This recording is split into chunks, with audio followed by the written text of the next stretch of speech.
ভাৰতীয় জনতা পাৰ্টিৰ সেৱাই সংগঠন এই মহামন্ত্ৰক সৰগিত কৰি আজি আমি শিৱসাগৰ আৰু চৰাইদেউ জিলাৰ ৰাইজৰ বাবে কিছু বান সাহায্য প্ৰদানৰ বাবে আজি আমি ইয়াত সমবেত হৈছোঁ। ভাৰতীয় জনতা পাৰ্টিৰ পৰিয়ালৰ পৰা কেইটামান বিশেষ সাহায্য শিৱসাগৰ আৰু চৰাইদেউ জিলালৈ আমি প্ৰেৰণ কৰিছোঁ। আমি 1,80,000 মেখেলা চাদৰ আমি আমাৰ আই মাতৃসকলৰ বাবে প্ৰেৰণ কৰিছোঁ। চৰাইদেউ আৰু শিৱসাগৰ জিলাৰ উপৰিও যোৰহাট আৰু গোলাঘাট জিলাৰ আই মাতৃসকলক এই সাহায্য বা মেখেলা চাদৰ আমি প্ৰদান কৰাৰ বাবে চেষ্টা কৰিম।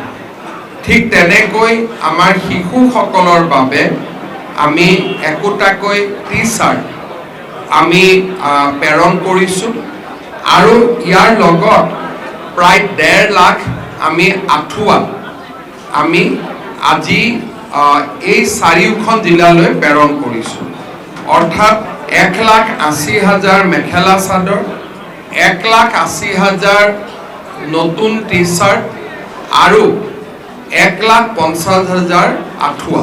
অহাকালি আমি অসমৰ গোটেই বেংকসমূহৰ লগত আমি এখন সভা আহ্বান কৰিছোঁ, কেনেকৈ বেংকৰ ইনষ্টলমেণ্ট আদি দিয়াৰ পৰা আমাৰ ৰাইজক আমি সকাহ দিব পাৰোঁ।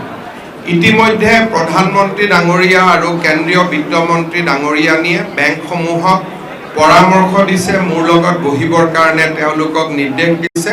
এই কিঞ্চিত সাহায্য অভিযান ভাৰতীয় জনতা পাৰ্টিৰ প্ৰতিগৰাকী কাৰ্যকৰ্তাৰ ইয়াত অৰিহণা লুকাই আছে। বৰ্তমানলৈকে আমি প্ৰায় 16 কোটি টকাৰ সামগ্ৰী আমি প্ৰেৰণ কৰিছোঁ, যি সামগ্ৰী আমাৰ দলৰ কাৰ্যকৰ্তাসকলৰ বৰঙণিৰে আমি পঠিয়াইছোঁ।